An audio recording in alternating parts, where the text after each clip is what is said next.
I can hear you, but I won't. Some look for trouble while others don't. There's 1,000 reasons I should go out my day and ignore your whispers, which I wish I would go away. Oh, oh, oh, you're not a voice, you're just ringing in my ear. And if I heard you, which I don't, I've spoken for my fear.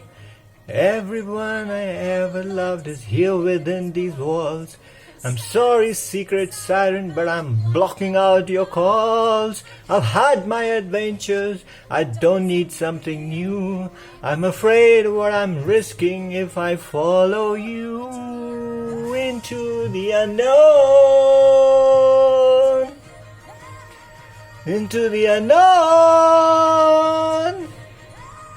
Into the unknown.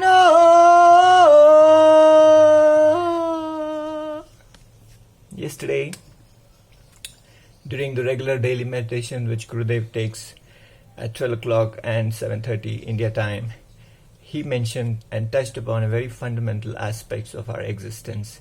He asks us to take attention to the regions in us where we currently have tensions, where there is discomfort, where there is pain. For me, it's mostly in the throat region, or sometimes in the chest region, and sometimes behind the back or the shoulder, right? So these are certain areas in my body where I have most of the time some discomfort or the other. So if I take your human body as 100 units, you know how many? 100 units, right? And so how many part of these 100 units of your body have pain generally, during the day? It's mostly 2 units or sometimes 5 units at the max, unless you had a major disaster, a major breakdown, right? So then most of your routine is 2 to 5% of your existence. Now how about the rest of the region? It is free of pain, it is free of discomfort, and it is functioning the way the nature has designed it to function, right? Naturally. Then Gurudev asks us to take attention to the region which was not in pain, which was still, which was present, yet did not make its physical presence felt. You are 50 kg or 100 kg or 150 kg, whatever it is. But during meditation, you don't feel the weight, the entire weight, right? You feel very light. Slowly you get into a state of the lightness. The region which was in bliss, which was in peace, is significantly larger than the one in pain. Do you agree? Now in nature, the nature allows opposites to coexist. They are complementary in nature.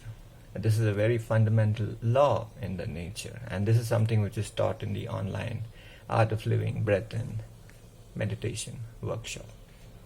So I have a small question for you, right? Who is your mind manager? Who is managing your mind? Do you have an advisor for it? I know you have financial advisor, health advisor, this advisor, that advisor, right? But have you tried to locate a relationship manager for your mind who can help you to explore these unknown aspects, this 98% of unknown? Or still you have, an unknown relationship manager for you? It is said that your mind is only where your attention is. But how do you develop the skill to be also aware of where your attention is not? And at the same time, for that you need a guru, a master, who can make you aware of this larger aspect of who you really are, the unknown aspect of you, who can take you into the unknown. Imagine mind as a circle, huge, infinite circle, endless circle. Your attention is only edge of a small pin. That's all. Do you wish to remain pinpricked all life, or do you wish to explore the unknown? Can you lead yourself alone into the unknown, or do you need somebody to handhold? Think about it. Have a nice day.